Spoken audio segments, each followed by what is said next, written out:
देखिए, एक बात समझिए, हर चीजों को ये 24 घंटा विवाद करता है। कुंभ में ये फंस चुके हैं। कुंभ की स्थिति इतनी बुरी हो गई है कि कितने हजारों हजार लोग मरे हैं, कहाँ फंसे हैं, कहाँ तेल बंद है, खाना नहीं मिल रही है, औरतों के लिए लैट्रिन बाथरूम नहीं है। बिल्कुल आप समझिए कि दुनिया के इतिहास में ऐसा एनआरकी आज तक कहीं नहीं देखा गया। कुंभ के हालात इतने बड़े हैं, इतने बुरे हैं, इतने बदतर हैं कि आप अंदाजा नहीं कर सकते।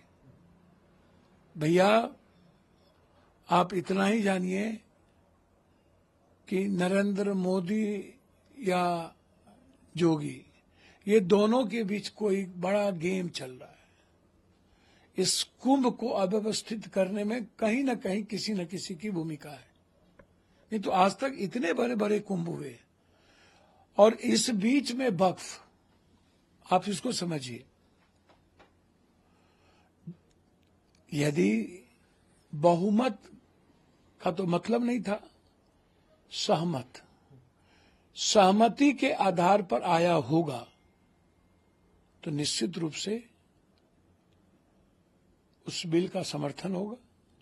यदि जेपीसी में सहमति की आधार नहीं होगी, सभी पार्टियों की सहमति नहीं हुई होगी, तो हर कीमत पर उस बिल का विरोध होगा, चाहे लोकसभा के भीतर हो, चाहे राज्यसभा के भीतर हो।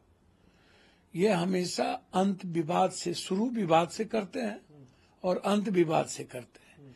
इन्हें किसान के मुद्दों पर इनको चर्चा करनी चाहिए। अभी इनको चर्चा करना चाहिए कुंभ की स्थिति पर कि क्या परिस्थितियां, चर्चा करना चाहिए अभी यूरोप और अमेरिका के सवाल पर कि हमारे भारत के सम्मान और स्वाभिमान के साथ जो सबसे बड़ा गंदा मजाक, भद्दा मजाक किया गया, और लगातार हिंदुस्तान के लोगों को अभी 23 से 24 हजार लोगों को नोटिस दे दिया गया वहां, और सबसे ज्यादा गुजरात के लोग हैं।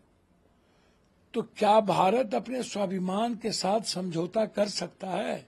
इनको चर्चा इस पे करनी चाहिए कि हम भारत को कैसे लेके आवे, सबकी सहमति लेनी चाहिए। तो ये अमेरिका के मुद्दों को डायलूट करने के लिए, कुंभ के मुद्दों को डायलूट करने के लिए, और जो लगातार आत्महत्या हो रही है, तो उनके पास कोई मुद्दा नहीं है सिवाय वक्फ के। भैया, वक्फ तो आप बैल मुझे मार, कोई मतलब नहीं। आप बौद्ध धार्मिक संस्था आधार है, और वहां पर भी बौद्ध में आप दूसरे डीएम को चेयरमैन और दूसरे जाति बौद्ध धर्म के लोग क्यों नहीं है भाई? बौद्ध धर्म के चेयरमैन क्यों नहीं है? तो आप चाह रहे हैं ना कि बौद्ध धर्म का ही चेयरमैन हो, जो पप्पू यादव चाह रहा है। तो हर धर्म और हर मजहब को अपने जीने की आजादी है, उसको जीने देना चाहिए। वो अपने उनका कानून, जो धार्मिक कानून है, वो संविधान से कोई भी कानून ऊपर नहीं है। जो धार्मिक कानून है किसी भी मठ का, किसी भी संस्था का, धर्म का, मजहब का, ये अभी अपना शरीयत से चलता है। और ये किसी का व्यक्तिगत जमीन है नहीं, ये तो अल्लाह के नाम से है, इस पर तो किसी का हो भी नहीं सकता। तो आप हमेशा विवादों को छेड़ते रहिए। तो इसीलिए यह निर्णय कल 9:30 बजे पार्टी की बैठक है। जो निर्णय हमारे नेता के द्वारा लाया जाएगा, उस पर हम लोग आगे बढ़ेंगे। क्या बिहार चुनाव है ताकि अच्छा, एक बात आप हमको बताइए ना, बिहार में भैंस पर जो चढ़ता है ना पेट में, वो भी पॉलिटिकल है। वहां कोई काम धंधा है ही नहीं, गरीबी बढ़ी हुई है, किसान के पास भी काम धंधा नहीं है, मजदूर के हाथ खाली रहते हैं, बेरोजगार लोग डेली लाठी खाते हैं। तो एक ही रोजगार है, पॉलिटिकल। बीजेपी नाक रगड़ के मर जाएगी। वो तो नीतीश कुमार जी के कारण बीजेपी आपको दिखता है। इस जन्म में बीजेपी नहीं दिख सकती नीतीश के बगैर। नीतीश है तो थोड़ी सी वो टिमटिमाता है।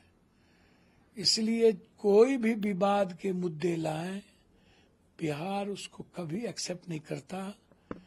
बिहार हमेशा बहुत पेशेंस है। बिहार में जब आत्महत्या नहीं हो सकती है तो बिहार कभी भी मुट्ठी भर लोग बदले की भावना से काम कर सकते हैं। कोई जाति, कोई धर्म, मजहब लड़ नहीं सकता।